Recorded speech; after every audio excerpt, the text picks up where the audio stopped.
আসসালামু আলাইকুম। সংবাদে আপনাদের সবাইকে স্বাগত জানাচ্ছি। আমি ফিরোজ তোহা। শুরুতেই সংবাদ শিরোনাম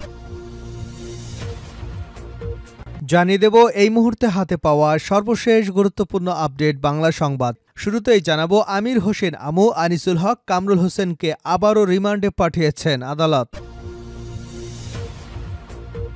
এবারে জানাবো চট্টগ্রামে আইনজীবী নিহতের ঘটনায় আটক ৩০। চট্টগ্রামে আইনজীবী নিহতের ঘটনায় ৩০ জনকে আটক করা হয়েছে। মঙ্গলবার রাতে নগরীর কোতোয়ালি থানা এলাকায় অভিযান চালিয়ে পুলিশ ও যৌথ বাহিনী তাদের আটক করেছে। এ ঘটনায় নগরের কোতোয়ালি থানায় দুটি মামলা দায়েরের প্রক্রিয়া চলমান রয়েছে বলে জানিয়েছে পুলিশ।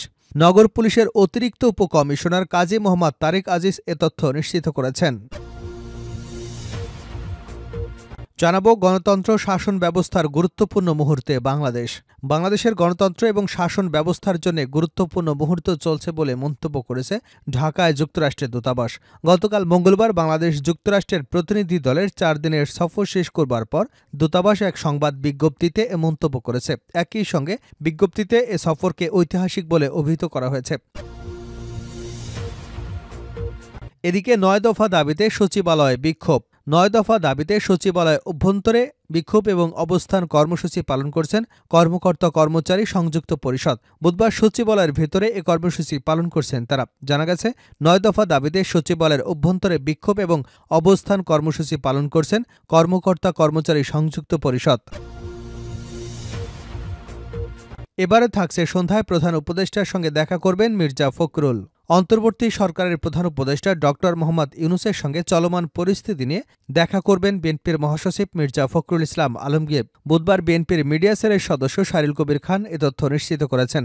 জানা যায় বুধবার সন্ধ্যা ৬টায় বিএনপির মহাসচিব মির্জা ফখরুল ইসলাম আলমগীর প্রধান উপদেষ্টার সঙ্গে দেখা করবেন। রাষ্ট্রীয় অতিথি ভবন যমুনায় তাদের সাক্ষাৎ অনুষ্ঠিত হবার কথা রয়েছে। এবং সর্বশেষ জানাবো আন্তর্জাতিক সংবাদ। ইসরায়েলের সঙ্গে যুদ্ধবিরতি চুক্তিতে রয়েছে যেসব শর্ত।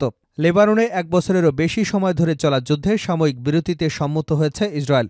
যুক্তরাষ্ট্রের মধ্যস্থতায় দুপক্ষের মধ্যে যুদ্ধবিরতি চুক্তি হয়েছে, যা বুধবার ভোর থেকে কার্যকর করা হয়েছে। বেশ কয়েকটি শর্তে দর কষাকষির পর যুদ্ধবিরতি হয়েছে। বুধবার ইসরায়েলের সংবাদ মাধ্যম টাইমস অফ ইসরায়েল এক প্রতিবেদনে এ তথ্য নিশ্চিত করেছে।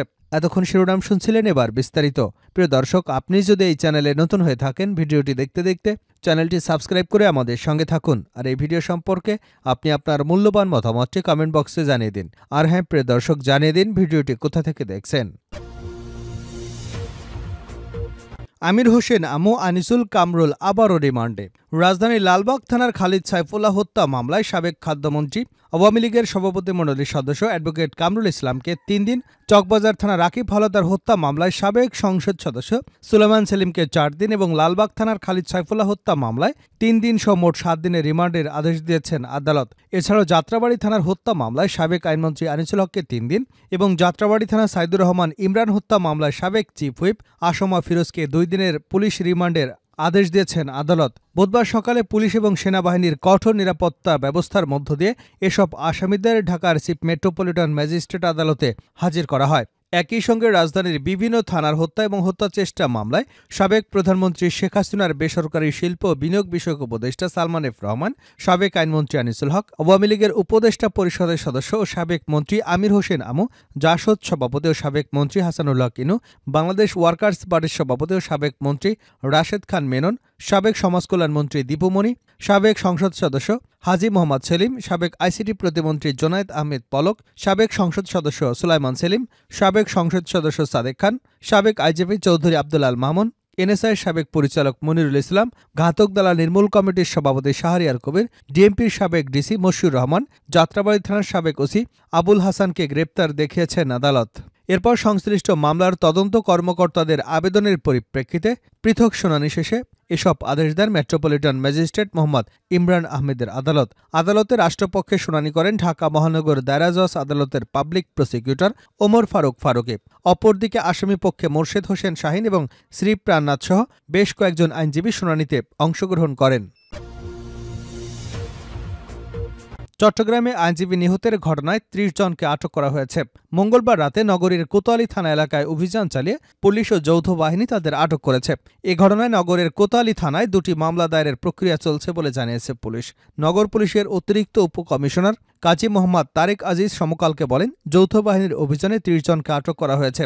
যাচাই বাছাই চলছে, ২টি মামলা প্রক্রিয়াধীন। যাচাই বাছাই শেষে এসব মামলায় তাদের গ্রেপ্তার দেখানো হবে। এদিকে আইনজীবী হত্যাকাণ্ডের পর নগরীর বিভিন্ন স্থানে সতর্ক অবস্থান নিয়েছে আইনশৃঙ্খলা রক্ষাকারী বাহিনীর সদস্যরা। সেনাবাহিনী, র্যাব, বিজিবি এবং পুলিশের যৌথ দল নগরীর চেরাগি এবং পাহাড়ি মোড়, আন্দারকিল্লা সহ কয়েকটি স্থানে অবস্থান নিয়েছে। গত সোমবার ঢাকার শাহজালাল আন্তর্জাতিক বিমানবন্দর থেকে বাংলাদেশ সম্মিলিত সনাতনী জাগরণ জোটের মুখপাত্র চিনয় কৃষ্ণ দাস ব্রহ্মচারীকে গ্রেপ্তার করে পুলিশ। মঙ্গলবার তাকে চট্টগ্রাম আদালতে তোলা হয়। আদালতে তার জামিন নামঞ্জুর করে কারাগারে পাঠানোর আদেশ দেওয়া হয়। আদালতে পাঠানোর পথে তাকে বহনকারী প্রিজন ভ্যান আটকে দেয় তার অনুসারীরা। তাদের সরিয়ে দিয়ে চিনয় কৃষ্ণকে কারাগারে নেবার পর আইনশৃঙ্খলা রক্ষাকারী বাহিনী এবং আইনজীবীদের সঙ্গে চিনয় কৃষ্ণ দাস ব্রহ্মচারীর অনুসারীদের সঙ্গে সংঘর্ষ হয়। এ সময় সাইফুল ইসলাম আলিফ নামের এক আইনজীবী নিহত হয়েছেন। গণতন্ত্র শাসন ব্যবস্থার গুরুত্বপূর্ণ মুহূর্তে বাংলাদেশ যুক্তরাষ্ট্রে দূতাবাস।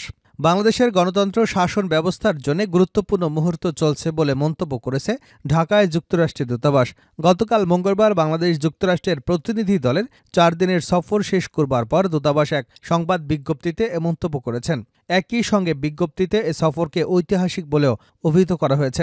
যুক্তরাষ্ট্র দূতাবাস জানায়, গণতন্ত্র এবং শ্রমিকদের সমর্থনে আসা যুক্তরাষ্ট্রের প্রতিনিধি দলের সফর শেষ হল মঙ্গলবার। প্রতিনিধি দলের নেতৃত্ব দেন যুক্তরাষ্ট্রের পররাষ্ট্র দপ্তরের বিশেষ প্রতিনিধি কেলি এম.কে. রদ্রিগেস এবং শ্রম বিষয়ক দপ্তরের ডেপুটি আন্ডার সেক্রেটারি থিয়ালি।